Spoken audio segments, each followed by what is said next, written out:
Test tube baby मैं आपको बताना चाहूंगी कि होता क्या है। उसमें सबसे पहले हम फीमेल को और मेल का सारा असेसमेंट करने के बाद औरत को कुछ मेडिसिन दी जाती है अंडा बनाने के लिए। जिस वक्त उसका एग तैयार हो जाता है उस खातून का, तो वो एग हम निकाल लेते हैं। कुछ ऐसी मशीन दी होती है, उसके जरिए एग निकालते हैं। उसी के मियाँ के स्पर्म ले लिए जाते हैं, उनके पैलेट बना के उन स्पर्म को और एग को एक पैट्री डिश के अंदर मिलाप कराया जाता है। ठीक है, अब ये चीजें मैं अब बाद में आपको बताऊंगी कि इनवो और इन विट्रो में क्या फर्क है, हमारी टेक्निक में और दूसरे में क्या है। जब जाइगोट या एम्ब्रियो बन जाता है तो फिर वो एम्ब्रियो हम डे 3 पे या डे 4 पे, जैसे डिपेंड करता है हालात के मुताबिक, वो उस औरत की बच्चादानी के अंदर ट्रांसफर कर देते हैं। इस तरीके को टेस्ट ट्यूब बेबी कहा जाता है। मेरे से अक्सर कई लोग क्वेश्चन करते हैं कि डॉक्टर साहब आप मुझे ये बताएं कि आप टेस्ट ट्यूब बेबी कर रही हैं, क्या ये ट्यूब में पलने वाला कोई बच्चा है? मतलब स्टिल येट लोगों के ऐसे क्वेश्चंस हैं। ठीक है, मैं उन्हें फिर जब ये बताती हूँ कि नहीं, ये आपका ऐसे ही नेचुरल हमल होगा। वो एम्ब्रियो जब आपके अंदर जाके इम्बेड होगा, आपके अंदर लगेगा, तो फिर आपकी प्रेगनेंसी पॉजिटिव होगी। बाज दफा आप अपनी आंखों से देख के 3 और 4 एम्ब्रियो लगाते हैं, 3-4 जाइगोट लगाते हैं, लेकिन पता चलता है कि एक भी प्रेगनेंसी पॉजिटिव नहीं है। ठीक है, ये चीज ने हमें क्या दिखाया कि सब चीजों पे मालिक कुल कायनात का कंट्रोल है। वो चाहे एक कुन कहे तो हो जाता है, ना कहे तो नहीं होता, लेकिन ये एक मेडिकल हेल्प है जरूर। डॉक्टर साहब, ये आप एक नई टेक्निक है जो IVF है, जी जी, इसकी ये नई टेक्निक में और पुरानी में कोई फर्क है? तो फिर उसको अंदर रखा जाता है। मेरे से एक मौलाना साहब ने क्वेश्चन किया पिछले दिनों, उन्होंने कहा जी डॉक्टर साहब आप मुझे ये बताएं कि ये तो गलत है, नाजायज तरीका है, शरी आप शरन ठीक नहीं कर रही। ठीक है, मेरी बीवी के ट्यूब बंद है, बच्चा ठीक है नहीं हो रहा तो ना हो, ये अल्लाह ताला ने इसकी इजाजत नहीं दी। मैंने कहा मेरी बात सुने, आप कहते हैं जो रास्ते मेरे अल्लाह ने मुकर्रर कर दिए वो बहुत अच्छे हैं, अगर वो रास्ता बंद होता है तो उसकी बेहतरी होगी। मैंने कहा मेरा ईमान है। मुझे ये बताएं मौलाना साहब, आप 1 माह पहले, ठीक है, अपनी हार्ट बाईपास सर्जरी करवा के आए। ठीक है, आपको डॉक्टर ने क्या बताया? उसने कहा जी मेरी हार्ट की नालियां बंद हो गई थी। मैंने कहा वो रास्ते बंद हो गए, आपने क्यों मेडिकल हेल्प ली कि उस रास्ते को, उन्होंने बंद रास्ते को छोड़ दिया और आपके लिए एक नया रास्ता तशखीस किया, ये आपकी बाईपास सर्जरी है।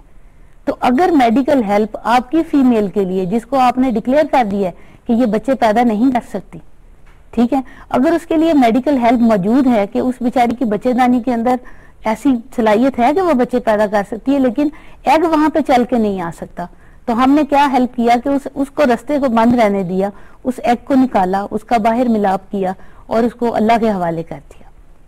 अब ये देख लें, यहीं से आप देख लें कि मर्द ने अपने लिए तो इलाज करवा लिया, लेकिन खातून को उसने, लेकिन अल्लाह का शुक्र है कि ही बिकेम सेटिस्फाइड और बड़ा अच्छा रिजल्ट हुआ। और वही हमारा सेकंड पेशेंट था जिन्होंने कंसीव किया था। तो बड़ा कंसेप्ट ये बड़ा गलत था कि स्पर्म कहीं से आता है, वो कहीं से आता है, ये काफी ये था इस बारे में। ये चीज मैं आपको इस बात पे शर्तिया, जितने हमारे सामीन, देखने वाले, सुनने वाले, जो लोग नाजरीन और सामीन जो भी हैं, एक चीज मैं आपको 100% कहती हूँ कि ऐसा किसी भी इस्लामिक कंट्री में नहीं है। ना सिर्फ मैं ये नहीं कहती कि मेरे IVF सेंटर में, पूरी इस्लामिक कंट्री में इसी लॉ को ओबे किया जाता है। और कोई बंदा, क्योंकि हमारा एथिक्स में हल्फन अल्लाह के आगे हम हलफ उठाते हैं इस चीज पे कि हम ऐसा नहीं करेंगे। बाज़ दफा ऐसा देखने में आया कि एक फीमेल के अच्छे एग पड़े होते हैं और उस मेल का स्पर्म जो है उसमें वो उस वक्त प्रोड्यूस ही नहीं कर सकते, वेस्ट हो जाते हैं। ऐसा कई दफा हुआ है, मैंने खुद देखा है। लेकिन ऐसा कभी नहीं हुआ कि दूसरे के स्पर्म पड़े हैं तो हम अपनी सक्सेस के लिए ये कर दें, क्योंकि देखें जेनेटिकली हम उसका, अगर हम जेनेटिक मेकअप खराब करते हैं, पैटर्निटी को खराब करते हैं, तो हम अल्लाह के आगे जवाब दें। तो ये बहुत बड़ा गुनाह है, शिर्क है, नौज़ुबिल्लाह। यार सब ये लोग वाली बात है, ये इलाज काफी महंगा है। जी जी। अब औलाद की ख्वाहिश गरीब लोगों को भी उतनी जितनी कि अमीर लोगों को होती है। तो इस सवाल से बताएंगे क्या इस पे खर्चा कितना आता है, और अगर गरीब लोग ये चाहें कि उनके घर औलाद हो तो उसके लिए आप क्या उसकी हेल्प कर सकती हैं? थैंक यू वेरी मच कि आपने ये बात पूछी, और ये आप ना भी पूछते तो मैं कन्वे करना चाहती थी, क्योंकि इस बात को अल्लाह पाक की रहमत से मैं बड़ा फखरिया इसमें कहती हूँ कि जो भी पेशेंट मेरे पास, चाहे इस प्रोग्राम की वसातत से आएगा, कहीं भी आएगा, मैं हर माह एक पेशेंट को जरूर फ्री ऑफ कॉस्ट करती हूँ। मेरे बैग में एक पेशेंट होता है, वो पुअर होता है, बेशक उसकी टर्न वो मेरे से बुकिंग करवाएं, जब भी उनकी टर्न आएगी, हो सकता है 6 माह के बाद आ जाए उनकी टर्न, लेकिन ये मेरा वादा है कि उनको सिर्फ मेडिकेशन का खर्चा देना पड़ेगा और बाकी उनका सब कुछ फ्री होगा। ठीक है। फीमेल में अलहदा से रीजंस हैं कि उसकी वजूहात डिफरेंट हैं, मेल में भी वजह हो सकती है। मैं ऐसे इलाके में काम कर रही हूँ कि वाकई मुझे आयशा ये बताते हुए बिल्कुल मैं हेजिटेट नहीं कर रही कि क्या वजह है। मैं लाहौर में थी, मैंने देखा था कि यहाँ पे इतना प्रॉब्लम नहीं था मेल को, लेकिन मैं जहाँ पे रहती हूँ वहाँ पे लैंडलॉर्ड किस्म के लोग ज्यादा हैं, वो वर्कर हैं जिन्हें धूप में काम करना पड़ता है, और वहाँ मेल फैक्टर बहुत ज्यादा ओवर पावर किया हुआ है, मेल फैक्टर। अच्छा। यस। और फीमेल में अगर आप देखें तो फीमेल के भी फैक्टर्स हो सकते हैं डिफरेंट, लेकिन कसूरवार ही डॉक्टर साहिबा औरत को ठहराया जाता है ना। जी जी। लोग तो ये एक्सेप्ट ही नहीं करते कि मेल्स में भी ये प्रॉब्लम हो सकती है। इसीलिए तो मैं आज पीटीवी के थ्रू ये लोगों को मैसेज देना चाहती हूँ, अपने तमाम भाइयों को ये मैसेज कन्वे करना चाहती हूँ कि प्लीज़ अगर आप लोगों में, अगर आप में कोई ऐसा मसला है तो आप डॉक्टर तक ज़रूर अप्रोच करें। अगर आपको किसी हकीम ने डरा दिया है, किसी हमारे फिजिशियन ने डरा दिया, ठीक है, तो आप प्लीज़ आप पहुँचे तो सही, आप उस स्पेशलिस्ट के पास पहुँचे।